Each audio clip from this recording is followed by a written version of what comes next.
Avec Sename Agbo-Djinou, qui est architecte, entrepreneur, cofondateur de l'Africaine d'architecture. Avec lui, cette fois-ci, on va passer à une autre échelle, on va passer carrément à l'échelle de la ville. Donc, merci pour l'invitation et cette opportunité que vous nous donnez de parler de nos modestes initiatives au Togo.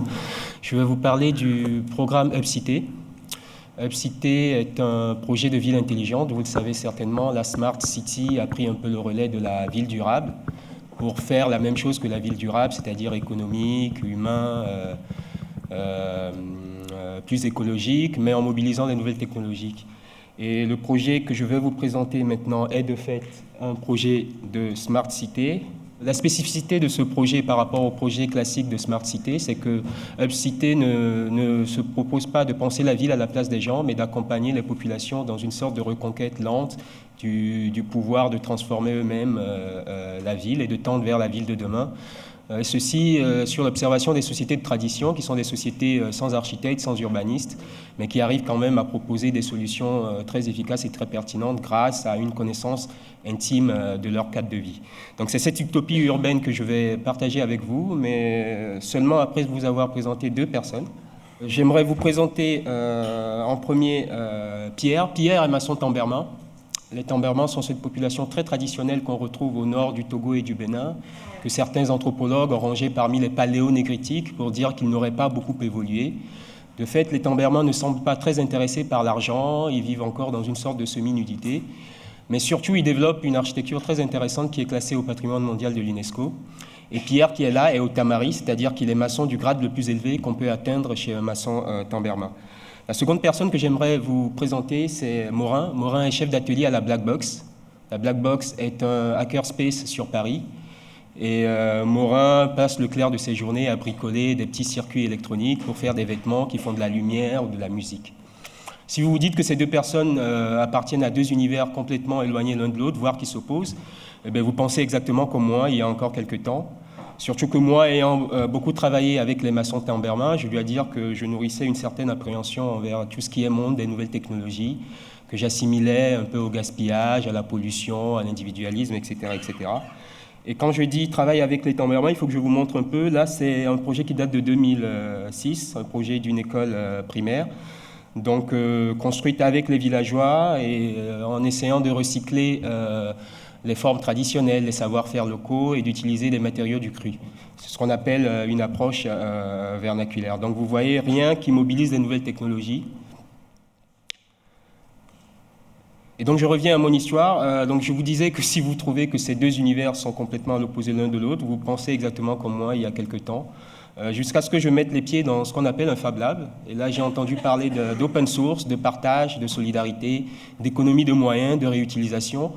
En fait, un certain nombre de valeurs que moi, j'avais l'habitude de rencontrer déjà dans les sociétés de tradition auxquelles j'étais plus habitué. Toutes ces valeurs que le philosophe P.K. Elmanen range sous le terme éthique hacker. Et je peux dire que moi aussi, à partir de ce moment-là, j'ai fait l'expérience de Nietzsche. Et il s'agissait pour moi, à partir de là, de voir comment faire collaborer ces deux univers qui nourrissaient une certaine proximité au service d'un projet d'aménagement urbain. Donc nous avons développé ce concept que nous appelons le low high-tech, donc qui fait collaborer ces deux mondes, ou en tout cas les fait travailler sur ce qu'ils ont en commun. Et le low high-tech fonctionnant un peu comme une médecine qu'on injecterait à la ville, en considérant la ville comme un grand corps malade, on l'injecterait à des endroits bien spécifiques et permettrait de diffuser dans la ville. Donc la médecine était trouvée, il restait à trouver le moyen de l'injecter, et c'est encore le monde des nouvelles technologies qui nous l'a fourni, puisque nous sommes tombés sur les barcamps et les Fab Labs. Donc les barcamps, ces ateliers ouverts qui fonctionnent sur le mode de la démocratie, et les Fab Labs que je ne vais pas vous faire l'affront de vous définir. Et donc l'idée, c'était de s'appuyer sur le potentiel qu'ont ces deux méthodes originales de collaboration pour tirer les gens vers le haut et les faire prendre conscience de leur capacité à faire des choses, en pariant sur le fait que combiner judicieusement et insérer à des endroits bien spécifiques et pertinents de la ville, ils pouvaient s'avérer des leviers formidables du développement. Donc on a décliné parce qu'il ne s'agissait pas non plus de plaquer ces concepts qui viennent des États-Unis en terre africaine directement. On les a déclinés en Archicamp et en RepLab. Un Archicamp, c'est donc un barcamp qui dure 3 semaines, beaucoup plus longtemps que ne durent les barcamps classiques en Afrique, puisqu'un barcamp en Afrique, c'est une demi-journée. Et c'est aussi un barcamp qui se passe dans la rue, ou à ce qui se rapproche le plus de la rue chez nous, c'est-à-dire une petite école primaire ouverte, où même une chèvre peut rentrer. Et donc les Fab Labs déclinés en RepLab, qui sont des petits Fab Labs pensés pour pouvoir se répliquer facilement et que les populations peuvent investir sans aucune appréhension.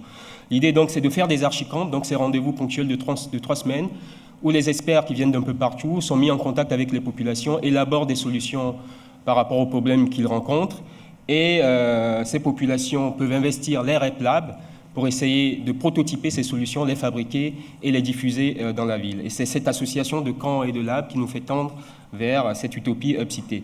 Alors, essayons de voir comment cela donne appliqué au terrain. Prenons le cas de Lomé, la capitale du Togo. Dans Lomé, choisissons une zone un peu difficile qui est la frontière avec le Ghana. Le Togo a connu quelques problèmes avec le Ghana au début des années 90. Il y a eu des intrusions du Ghana pour essayer de renverser le régime. Et depuis cette période, toute cette partie de la frontière, il faut rappeler que le Togo est le seul pays au monde qui a sa capitale à une frontière. Et donc, toute une partie de la capitale n'est pas aménagée parce que se trouvant à la frontière d'un pays qui a essayé, d'où est venue une agression.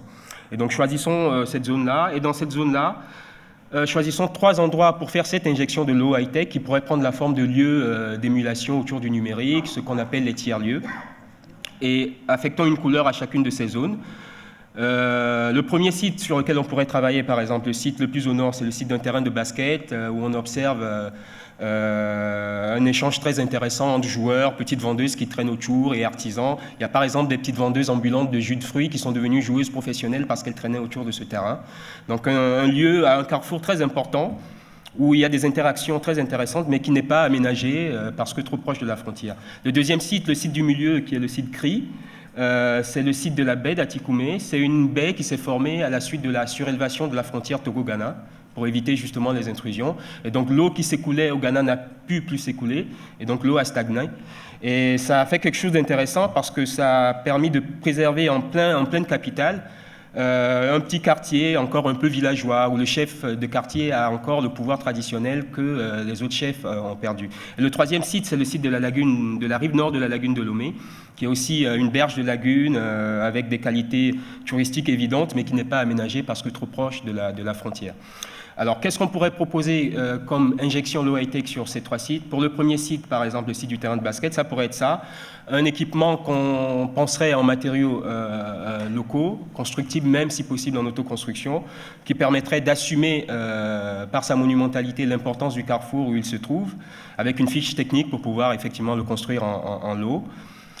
Pour le second site, le site de la baie d'Atikoumé, ça pourrait être ça, une série d'équipements dédiés au numérique sur l'eau qui permettrait de ménager la vie villageoise qu'on y observe et aussi faire venir des étudiants puisqu'il y a un certain nombre d'équipements universitaires autour de ce site. Pour le troisième site, pareil, on pourrait imaginer un aménagement de la berge un peu sur le modèle du parc de la Villette avec une série de folies éclatées dans le parc, donc réaménagées, dont un makerspace, un espace de coworking, des endroits que les populations peuvent investir pour essayer d'acquérir les compétences pour transformer leur cadre de vie. Il faut dire qu'il y a un bidonville pas très loin de ce terrain-là, par exemple. Une fois qu'on aurait ces 3 projets, on pourrait passer à une étape supérieure qui serait d'essayer de les mettre en réseau. Alors, comment les mettre en réseau? D'abord, peut-être en les spécialisant. On pourrait se dire que le premier projet est le cerveau de l'ensemble, le second, les poumons, et le troisième, l'estomac, de sorte à les rendre interdépendants, si vous voulez, et ce qui justifierait qu'on essaie de les relier, qu'on ne retrouve pas les mêmes choses sur chacun de ces 3 sites. Et une fois qu'on aurait fait ce travail, il s'agirait de créer le cœur du système, c'est-à-dire un premier élément qu'on poserait tout de suite, qui permettrait de former la petite communauté ou la première communauté de makers qui irriguerait dans la ville et diffuserait ce message-là, où on fabriquerait aussi les premières machines qui iraient équiper ces 3 lieux. On pourrait réfléchir à mettre aussi en réseau ces 3 lieux-là avec des systèmes qu'on peut développer facilement dans un Fab Lab, comme des systèmes de pavés autobloquants en plastique recyclé. Donc les mettre en réseau physiquement, je passe rapidement. Et tout ça pourrait rester en pointillé, sauf que je suis heureux de vous annoncer qu'on a commencé à faire ce travail depuis juillet-août 2012 à Lomé. Donc on a organisé la première édition de l'Archicamp. Et on a fait ce travail low high-tech, on est allé chez les Tambermans, on s'est intéressé à ces techniques de construction empirique. On s'est intéressé aussi aux technologies de pointe, là, à l'impression 3D, on a monté notre première imprimante 3D. Là, des recherches pour voir comment fabriquer de l'isolation avec des épis de maïs. Et dans la foulée, un des jeunes qui a rejoint le groupe, qui s'est lancé dans son projet de fabrication de sa propre imprimante 3D. Et ce travail s'est fait sous le regard d'un jury où se trouvaient les deux personnes que je vous ai présentées en introduction, mais aussi des personnalités comme là, sur votre gauche, le directeur de l'école d'architecture du Mali. Alors comment on y est arrivé? Très rapidement, on a commencé par faire de la sensibilisation en créant une plateforme, en s'appuyant sur un jeune blogueur qui a donc communiqué. Il a lancé un concours de récits urbains où des jeunes blogueurs ont proposé des sites qui pouvaient servir de base pour ce travail-là. C'est ce concours-là qui a révélé les 3 sites que je vous ai présentés, et chacun des blogueurs est devenu guide sur le site. Et autour de ces 3 sites et de ces 3 guides, on a réuni une petite communauté de gens qui sont venus d'un peu partout dans le monde, 13 nationalités, des designers, des architectes, des hackers, des anthropologues. Et c'est ce petit groupe-là qui, en contact avec les populations, a développé les 3 projets que je viens de vous présenter. Si vous m'avez bien suivi, là, vous devez vous demander si on a installé le cœur du système. Eh bien, je suis content de vous annoncer qu'on a créé le premier Fab Lab du Togo, donc le WellLab, qui continue à travailler sur ces projets-là en dehors de l'Archicamp, donc l'atelier de montage de notre imprimante 3D. Juste pour résumer, la palette à outils mobilisés, d'abord donc des blocs camps pour sensibiliser, des archicamps pour réunir ponctuellement des experts, les mettre en contact avec les populations, élaborer des projets et en partant créer un petit laboratoire où les populations pourraient commencer à fabriquer les projets qu'on a imaginés. Un petit album de l'atelier de 2012. On a continué ce travail cette année, on y est retourné en 2013. Et le challenge cette fois-ci, c'était de reprendre les 3 sites, d'aller plus à fond dans l'étude. Les 3 projets de 2012, c'était des projets, des sortes de schémas directeurs sur toute une zone. Il s'agissait cette fois-ci de changer d'échelle, de s'appuyer sur une communauté bien identifiée sur le site et de proposer une petite chose qu'on pourrait construire dans les 2-3 mois qui suivent. Donc on a refait les études sur les terrains et on a reproposé 3 petits projets qui sont les embryons du projet que ceux de 2012 avaient élaboré. Je ne peux pas vous présenter les 3 projets, je n'ai pas beaucoup de temps, je vais juste vous en montrer les images de celui qu'on a fait cette année sur la baie d'Atikoumé. Donc on est retourné voir ce chef de quartier dont je vous ai parlé, qui nous a fait rentrer dans les familles. Et les familles nous ont dit que le problème, si on voulait créer quelque chose tout de suite, c'était s'attaquer à ce problème de dépotoir. Donc l'équipe qui a travaillé cette année a essayé de proposer quelque chose pour ce dépotoir-là, en matériaux vraiment ou recyclés ou disponibles à moindre coût, en s'inspirant de la forme de ce qu'on utilise généralement chez nous pour récolter des déchets. Je fais passer rapidement, je suis désolé. Les images du projet. Les groupes devaient aussi élaborer une stratégie à la fois pour concrétiser et pour gérer les lieux qu'on imaginait. Alors, pareil qu'en 2012, on a remobilisé la même palette d'outils. Donc, un archicamp avec des étudiants qui sont venus d'un peu partout, des écoles d'africaines, mais aussi des écoles d'Occident. Et en partant, on a dupliqué le WellLab, puisqu'on a créé un nouveau Fab Lab qui s'appelle WellLab Prime. Un petit album de l'atelier de cette année. Donc, du low high-tech, un intérêt aux nouvelles technologies, mais aussi tout le travail sur des techniques des savoir-faire plus modestes, etc. Là, des ateliers sur Jerry.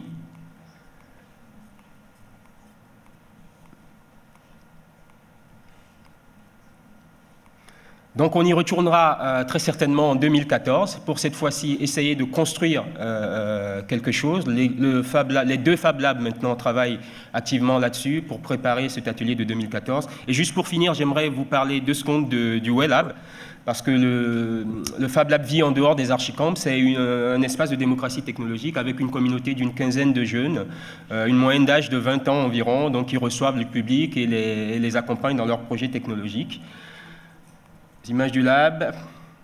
Et le projet le plus connu du WellLab, vous en avez peut-être entendu parler, c'est ce projet d'imprimante 3D entièrement pensé en matériaux informatiques recyclés, développé par un des jeunes de l'équipe, que nous avons soumis sur un site de crowdfunding, parce qu'à un moment donné, on s'était retrouvé bloqué. Après la mécanique, AFAT, donc, qui porte ce projet, n'arrivait plus à avancer. Il fallait lui faire des formations sur le soft.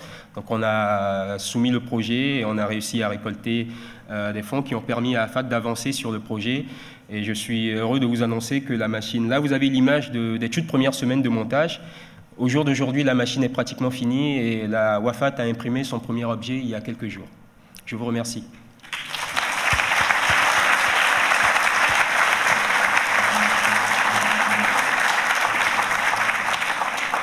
Merci beaucoup, Senamé. Je signale que celui qui disait du bien du projet WAFAT, Adrian Bauer, est intervenu à LIFT il y a 3 ans maintenant. C'est le porteur, le créateur, en tout cas l'emblème du projet RepRap, donc de cette imprimante open source qui est censée être capable de se produire elle-même, qui ne produit aujourd'hui pas absolument tout, mais une bonne partie de ses propres pièces.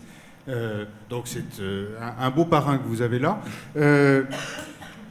Bon, alors j'ai pas beaucoup de questions de précision parce qu'en fait j'ai été extrêmement précis. Peut-être une question ici qui est de dire ce projet il est relativement ouvert. Tu dis il y a des gens qui viennent un peu du monde entier, etc. Si des gens veulent y contribuer aujourd'hui, qu'est-ce qui serait nécessaire, qu'est-ce qui serait utile et qu'est-ce qui ne serait pas peut-être?